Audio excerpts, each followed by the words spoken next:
السلام علیکم۔ میرا نام محمد راشد ہے۔ آپ سب کو چینل خیال کریں میں خوش آمدید۔ خواتین و حضرات، آج ہم بات کریں گے اعراف کیا ہے۔ عام طور پر مرنے کا مفہوم ختم ہو جانا لیا جاتا ہے۔ مرنے کا مفہوم ختم ہونا ہرگز نہیں ہے۔ عربی لغت کے اعتبار سے اگر اس لفظ کے معنی پر غور کیا جائے تو اس کا مفہوم اور ترجمہ منتقل ہونا ہے، یعنی ایک آدمی اس گوشت پوشت کے جسم کو چھوڑ کر دوسرے عالم میں منتقل ہو گیا۔ ہماری مادری زبان میں انتقال کا لفظ مرنے کے لفظ کے مترادف ہے، یعنی آدمی مر گیا۔ مرنے کے لفظ کا ترجمہ بھی امر ہوتا ہے۔ اب ہم یوں کہیں گے کہ آدمی اس عارضی زندگی کو چھوڑ کر ایسے عالم میں چلا گیا جہاں موت نہیں ہے، یعنی اس نے دائمی زندگی اختیار کر لی۔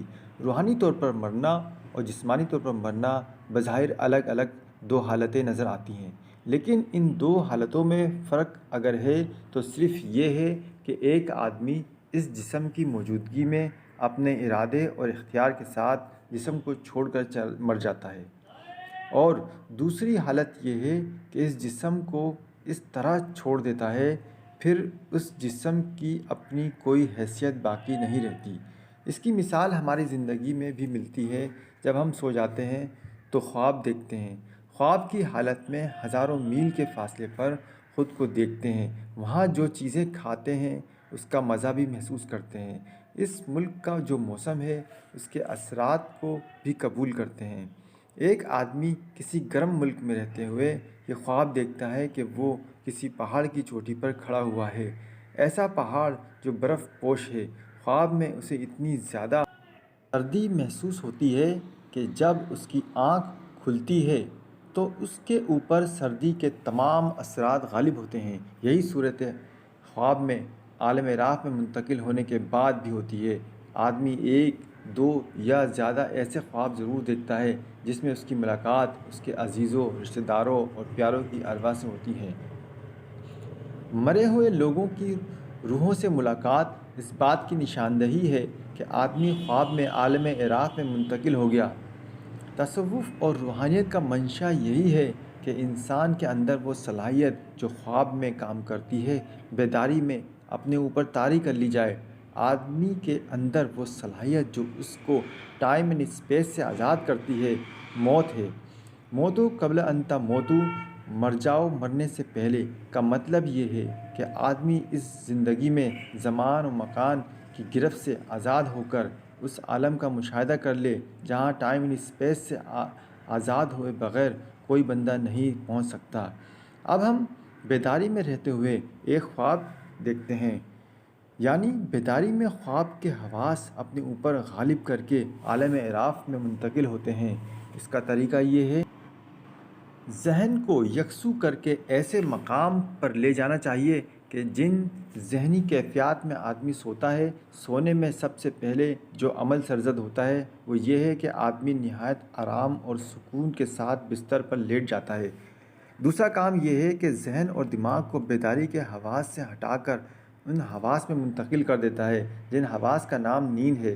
تیسرے یہ کہ آنکھیں بند کر لیتا ہے اور بالآخر وہ سو جاتا ہے۔ آئیے بیداری میں سوتے ہیں، نہایت سکون اور آرام سے بیٹھ جائیں، ذہن کو تمام دنیاوی خیالات سے آزاد کر لیں، آنکھیں بند کر لیں اور شعور سے لاشعور میں داخل ہو جائیں۔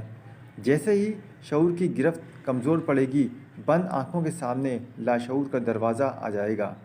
دروازہ کھل کر اندر داخل ہو جائیے۔ اب آپ عالم اعراف میں ہیں۔ جس طرح کوئی مسافر کسی بڑے شہر میں داخل ہوتا ہے، اسی طرح آپ بھی عالم اعراف کے ایک بڑے شہر میں ہیں۔ جس طرح آپ اس زمین پر آباد شہر دیکھتے ہیں، یہاں بھی آپ کو آبادیاں نظر آ رہی ہیں۔ فرق اگر ہے تو صرف یہ ہے کہ آدمی کے اوپر لباس کی نوعیت بدلی ہوئی ہے۔ یہاں روح نے گوشت پوشت اور پٹھوں کو جمع کر کے اپنے لیے لباس بنایا تھا۔ گوشت پوشت رگ پٹھوں کے تانا بانا مٹی کے ذرات تھے، وہاں روح نے گوشت پوشت اور پٹھوں کا جو لباس بنایا ہے اس کا تانا بانا روشنیوں سے بنا ہوا ہے۔ چونکہ مٹی میں وزن ہوتا ہے، مٹی کشش شکل کا دوسرا نام ہے، اس لیے آدمی اس زمین پر خود کو پابند اور مجبور دیکھتا ہے۔ اس دنیا میں چونکہ تانا بانا روشنیوں کے اوپر بنا ہوا ہے، اس لیے وہاں آدمی خود کو پابند اور مجبور نہیں دیکھتا۔ پابند دنیا میں سفر کرنے کے لیے پابند وسائل کی ضرورت پیش آتی ہے۔ رفتار تیز اور کم ہو سکتی ہے، لیکن وسائل سے چھٹکارا نہیں مل سکتا۔ ایک آدمی 1 گھنٹے میں پیدل چل کر 3 میل کا سفر طے کرتا ہے۔ اس وقفے میں دوسرا آدمی سائیکل پر 8 میل کا سفر طے کرتا ہے۔ گاڑی میں بیٹھ کر 60، 70، 80 میل کا سفر طے کر لیتا ہے۔ ہوائی جہاز میں ہزاروں میل کا سفر طے ہو جاتا ہے۔ رفتار کی تیزی اپنی جگہ ہے، لیکن وسائل کی محتاج ہے۔ اس لیے محتاج ہے کہ اس کا جسم یا روح کا لباس بھی مٹی کا بنا ہوا ہے، اور جتنے اس کے ساتھ کام کرنے والے وسائل ہیں وہ بھی مٹی کے بنے ہوئے ہیں۔ ایک سائیکل مٹی کے علاوہ کچھ نہیں ہے، اس لیے کہ سائیکل کے اندر جتنے کل پرزے ہیں وہ سب لوہے سے مرکب ہیں، اور لوہا مٹی ہے۔ مٹی کو بہت سے مراحل سے گزارا جاتا ہے تو مٹی کے مخصوص ذرات لوہا بن جاتے ہیں۔ ہوائی جہاز میں جتنے کل پرزے ہیں وہ بھی مٹی ہیں۔ سطح زمین پر کوئی بھی دھات ہو، اس کا بنیادی مسئلہ مٹی ہے، اور مٹی اپنی شکلیں بدل رہی ہے۔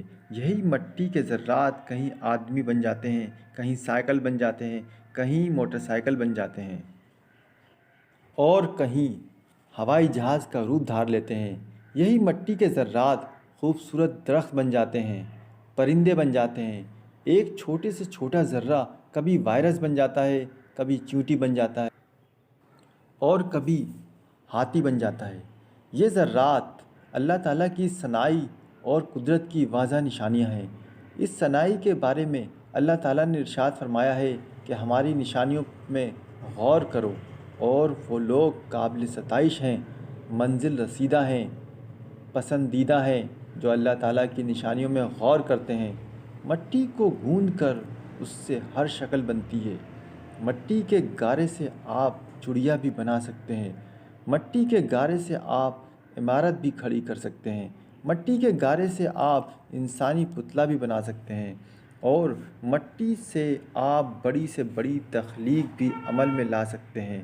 ضرورت صرف اس بات کی ہے کہ مٹی کے اندر اللہ تعالیٰ کی جاری و ساری صفات کا علم حاصل ہو جائے۔